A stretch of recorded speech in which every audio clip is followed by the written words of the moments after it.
President Obama has been dragging his feet on the Keystone pipeline, despite the fact the project was first proposed way back in 2008. So the House is taking matters into its own hands, voting shortly to pass a bipartisan bill to approve the pipeline, bypassing, that is, the president altogether. With more on this, Republican Congresswoman Marsha Blackburn of Tennessee, Vice Chair of the Energy and Commerce Committee. Welcome back to the show, Congresswoman. Great to have you here. Thank you, Jerry.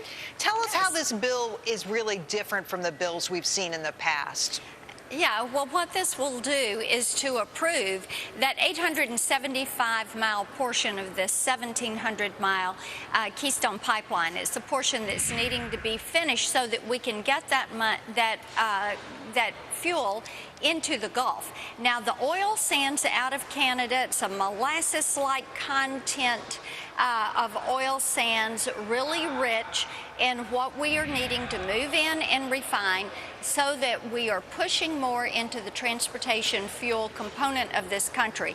We use a little under 800 million gallons a day in this country. All right. We produce about 300 million ourselves. This would bring in another right at 40 million gallons per day. So it's important for us to do. Congresswoman, I know a lot of people feel like this is important, and the bill itself is designed to really jumpstart the program, do a workaround around the president who's been blocking this. It's being debated right now on the Senate floor. There's lots of conversation about it. People are saying that they oppose it, they don't oppose it. Where is this going to go tonight?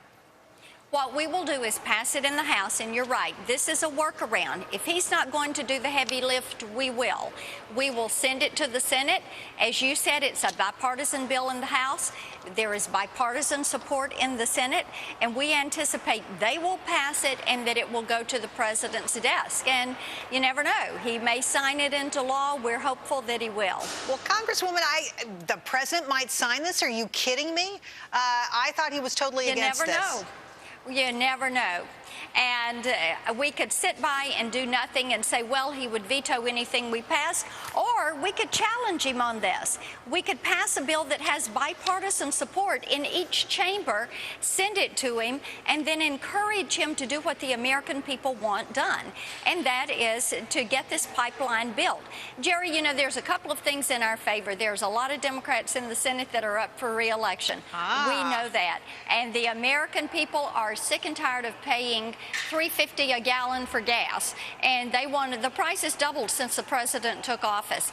And if we're going to push ourselves to energy independence, let's do business with our largest oil trading partner. Another interesting point you made recently in an op-ed, that it's been over 1,700 days that this Keystone XL application has been with the State Department. It is languishing. It is sitting there, and we have talked to Canadian officials about this very issue.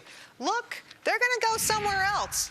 If it would go to Congress China and the president doesn't get behind this idea, the jobs, the oil, the money will go to another country altogether, probably China. That's exactly right. And then what are we going to do? See, look at that delta of what we are refining in this country and what we're importing, what we're using. Then we're just going to have to import more, and import it from the cartels, OPEC, from China. You know, this is what is happening. We are handicapping ourselves. We are capping our children's future and trading it to people that own our debt, and we're paying them to buy their oil. They turn around and they buy our debt. We can't continue to do this. Plus, as you said, jobs, 20,000 jobs. 20,000 jobs right here in this country if we can get this project jump started. It's worth a shot. Well, Congresswoman, I hear the voting has begun, so we'll let you go so you can vote. Thanks for coming on with us. Appreciate the time. Thank you, Jerry. Thank you. Appreciate it. Yes. Now on to this day in